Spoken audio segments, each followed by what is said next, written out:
अभिषेक बनर्जी पर हमले पर ममता बनर्जी का बयान आ गया है। शासक बन गए हत्यारे। ममता बनर्जी की तरफ से, पूर्व मुख्यमंत्री की तरफ से यह कहा गया है। बीजेपी के दबाव में अस्पताल में भर्ती तक नहीं करवाया गया अभिषेक बनर्जी को। यह कहा गया अस्पताल प्रशासन को धमकियां दी गई। बीजेपी को शर्म आनी चाहिए। ममता बनर्जी की तरफ से यह तीखी प्रतिक्रिया, खड़ा बयान दिया गया है।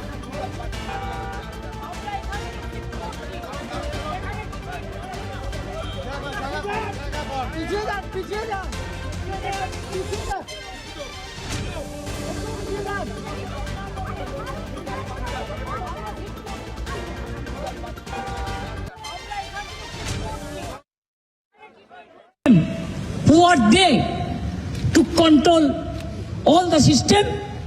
They have to maintain that, they have to work as per law, as per rules. Now they are totally line से बेलाइन हो गया। ट्रीटमेंट भी करने बंगाल में किसी को नहीं देता है अगर वो अपोजिशन पार्टी में है, लेकिन और सारे पार्टी के देते हैं, खाली तृणमूल कांग्रेस को नहीं देता है। इसका मतलब क्या है?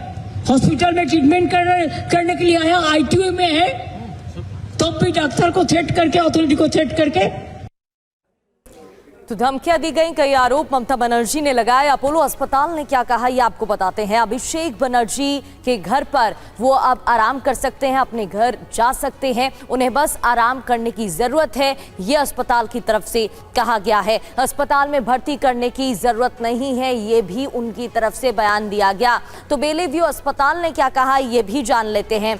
ये आपको ग्राफिक्स के जरिए बता रहे हैं अलग अलग बयान। दरअसल सीने पर खरोंच के निशान आए हैं, ये बेलीव्यू अस्पताल ने कहा। चोट का कोई भी गंभीर शारीरिक लक्षण नहीं है, अस्पताल में भर्ती करने की जरूरत नहीं है, अपोलो अस्पताल ने कहा। इसके अलावा अभिषेक अब अपने घर पर आराम कर सकते हैं। सीने पर खरोंच के निशान जरूर हैं, उन्हें बस आराम करने की जरूरत है। चोट का कोई भी गंभीर निशान नहीं है, अस्पताल में भर्ती करने की जरूरत नहीं है, ये भी कहा गया है।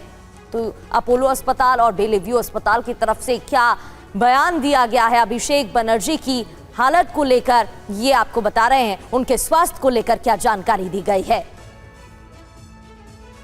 और चलिए अब आपको, और हमले के बाद जब अभिषेक बनर्जी ने क्या कहा, चलिए अब आपको ये भी सुनवा देते हैं। अब ईटा मारा है, अंडा फेंका है, पत्थरबाजी किया है, ये क्या है जरा बताइए। और जो लोग पास में खड़े हैं, मोहल्ले के लोग, इलाका के लोग, इस गांव में जो लोग रहते हैं, इस पाड़ा में जो लोग रहते हैं, इस वार्ड में जो लोग रहते हैं, सबसे बाहर मिलके देखिए सब किस तरीके से हम लोग से मिला है, किस तरीके से अभी भी प्यार और इज्जत से हमें नमस्कार कर रहा है और हमसे बात करने की कोशिश किया जा रहा है।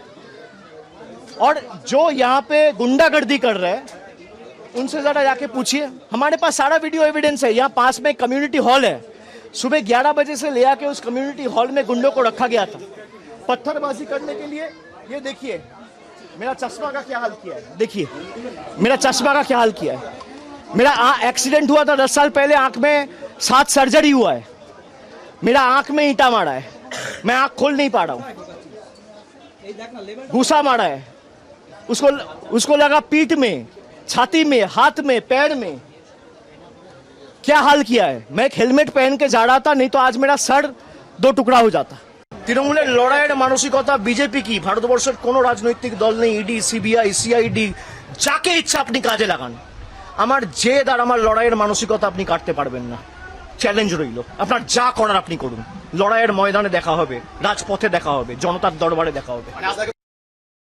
तो टीएमसी के सांसद और ममता बनर्जी के भतीजे अभिषेक बनर्जी को आप सुन रहे थे। और अब आपको दिखाते हैं अभिषेक बनर्जी जब सुनारपुर पहुंचे तो उनके साथ क्या हुआ वो तस्वीर, और जब हमला हुआ जिस तरह से अभिषेक बनर्जी को भी आपने सुना, तब उनके साथ क्या हुआ ये देखिए आप।